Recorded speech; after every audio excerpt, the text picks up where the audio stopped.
Hello everyone, hope you are all doing well. So today we are going to look into how we can predict heart disease in a patient. So let's say a patient has some features, something like for example the heart rate, blood pressure, and then the exercise level, then the chest pains, and all those things. And then based on those features, we are going to predict whether that patient has heart disease or not. So I'm using this data set that I have used, downloaded it from KAGGLE, as you can see here. So let me load it first into the Jupyter Notebook. You can use any editor. I'm using Jupyter Notebook because it is really helpful in the machine learning and model training. So first I'm going to load it. I'm going to say data frame is equal to pd dot read CSV. So read CSV is basically a method in the pandas library where you can read the CSV files. So I have this CSV file, as you can see here, heart.csv, and I'm trying to read it here. Okay, so now if I read the head of it, if I say df.head, and now if I run it, I will get some result like this. So head basically gives you the first five rows of the data set. So if I don't use the head, I would get results something like this, all of the rows, while most of them would be hidden because Jupyter Notebook cannot show all of them because it would be a very lengthy. So basically these are the columns. So we are going to check them one by one so that you guys know what these columns really mean. So uh, first we have age, then we have gender, then we have chest pain type, then we have the resting blood pressure. These are all the medical terms which I'm not familiar with. I'm just going to tell you their meaning or their abbreviation. This is the cholesterol level, this is the fasting blood pressure, then we have the resting, then we have the maximum heart rate, then exercise induced angina, then we have ST depression induced by exercise, then we have the slope of the peak, CA major vessels colored by, I don't know what that means, THAL. So I think this thalassemia, if I'm not wrong, one is normal, two is fixed, three is reversible defect, and this is our target. So what does this mean is that someone having one would mean that yes, that person has heart disease. With someone with zero number would mean that that person does not have heart disease.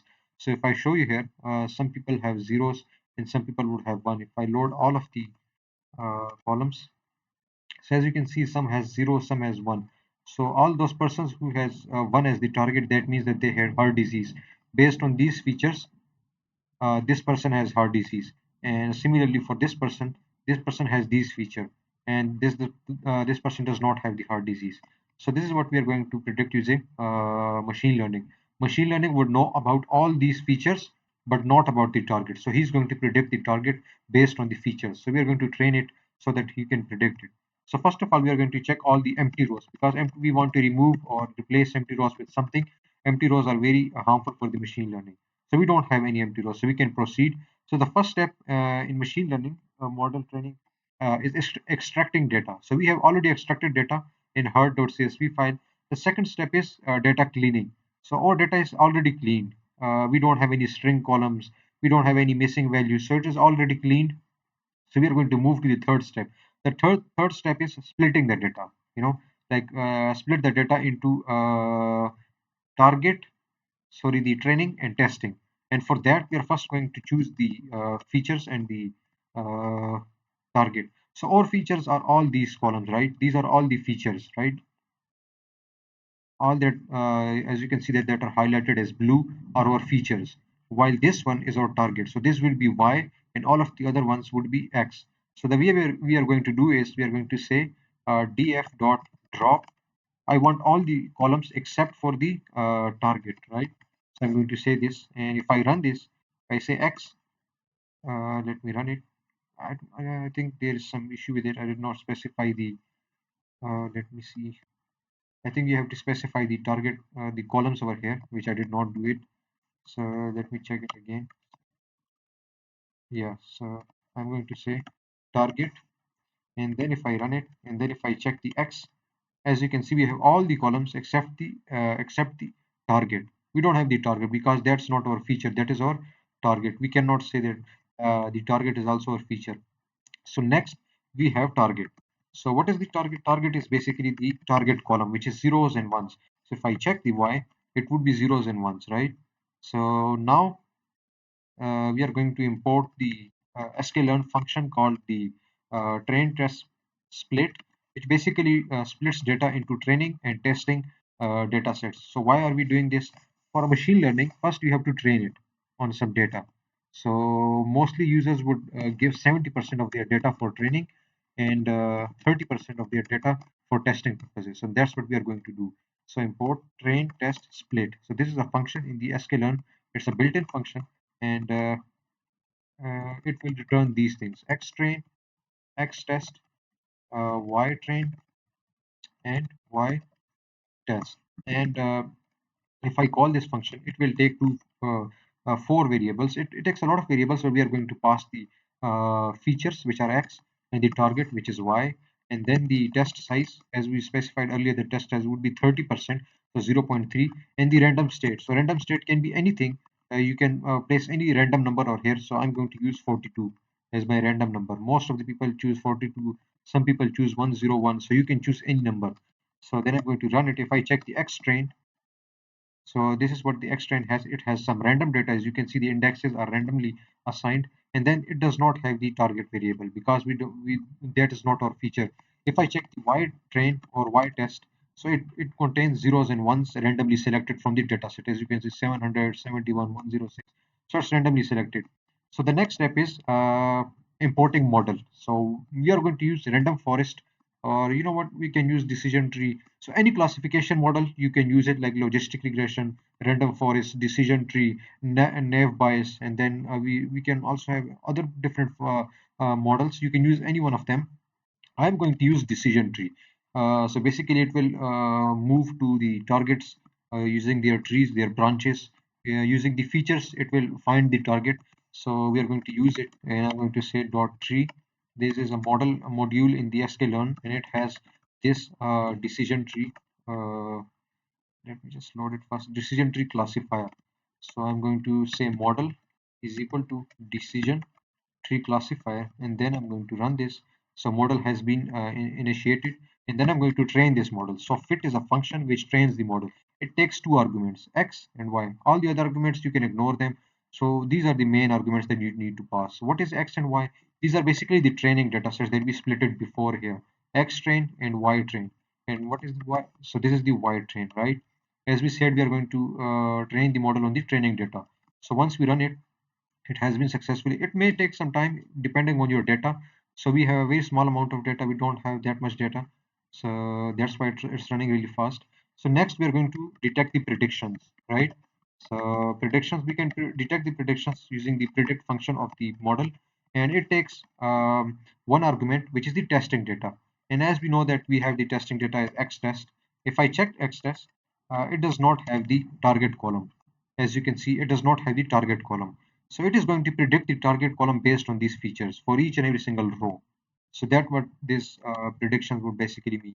So if I check the predictions, it will contain zeros and ones. These are all the predictions that it predicted for the testing data. So how do you know if they are correct or not? Basically, we can check the metrics of the, or the accuracy of this model. So we can import different metrics from the sklearn, like confusion metrics, which is a metrics when where we can check the total positives and negatives.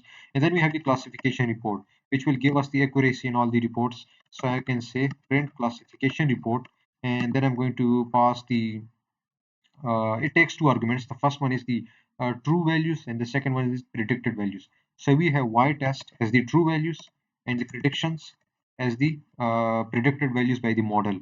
So if I run this, as you can see, its accuracy is 0.97. So as you can see, this is the accuracy 0.97. All these other functions are also these things, they're like position, recall, F1 score. You can search, and then these are different metrics that are used for machine learning models.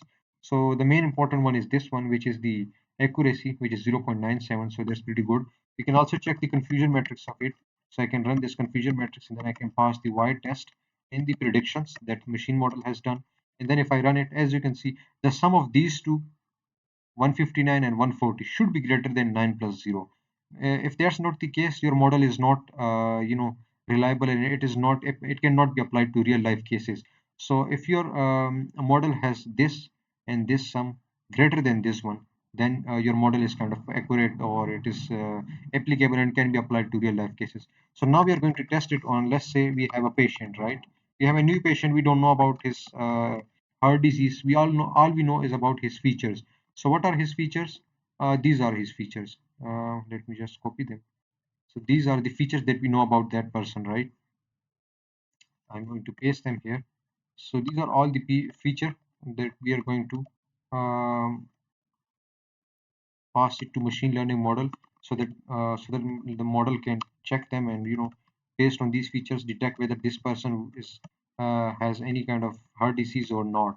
So this is what basically we are trying to achieve over here. So I'm going to just just wait for us for a minute so I can.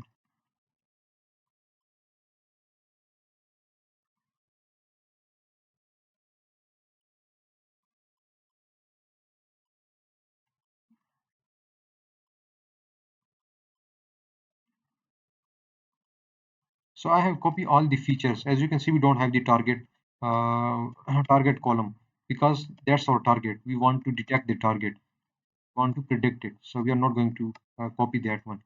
So we can place any values from here. Like you can place any values you want. Like let's say I want to place the age of the person as he is 30 years old, and is he male or female? Yes, let me check it. So one and zeros. What does one and zero means? Let me check it here.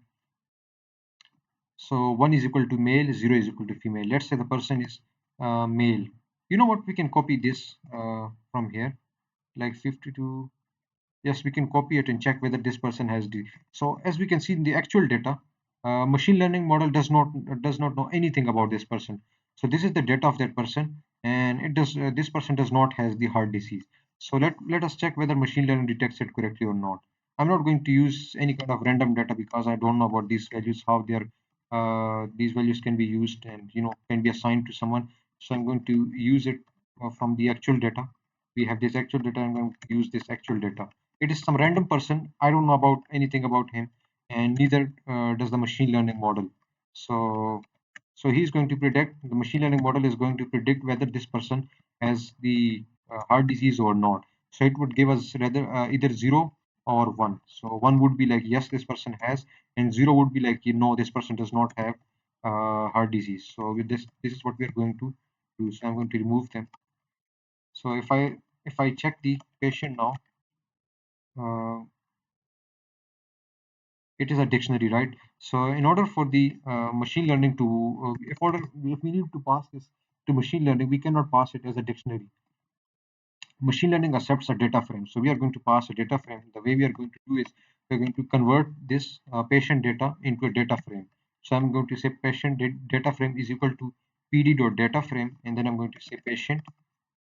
So now if I check the patient df, so it's a data frame with one single row, which is the data about that person. It does not have the target column, so it is going to predict it. So if I say model dot predict, so you know what? Let's say outcome. So I'm going to say outcome is equal to model dot predict. If I say this, and then if I pass the patient a data frame, and now if I run it, it predicted it. Now let's check the prediction. So yes, it does not have the heart disease, and as we can see from this column right here, where is it? Yes, here we copied the first column. It does not have the heart disease. So similarly, if we copy this one, so it would also give us one because the model has an accuracy of 97%. So most of this data would be correct. So it would give us the correct result. So this is basically machine learning model technique where you can detect the patient's heart rate, patient's disease, whether the patient has the heart disease or not. So it's basically a classification kind of thing because we are predicting either the person has zero or one. So zero would mean something. We can also do this, maybe we can say something like if I say zero of it, so this is what would happen. If we can say that if outcome zero double equals to zero, so that would means the person no heart disease, and the in the else we would say yes heart disease. So you can also do this thing, if you are using an API or if you want to show the output instead of the zero or one. So you can also do this kind of thing. So remember, outcome zero would be the outcome of the. If I say outcome, now if I choose the zero, zero would be this argument of it.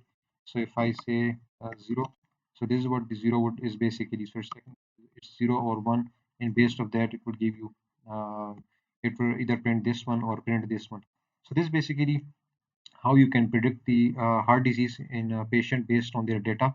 So I will provide the code. If you have any questions, please let me know. I will be available to answer your questions. And so yeah, thanks for watching. Have a great day. Thanks.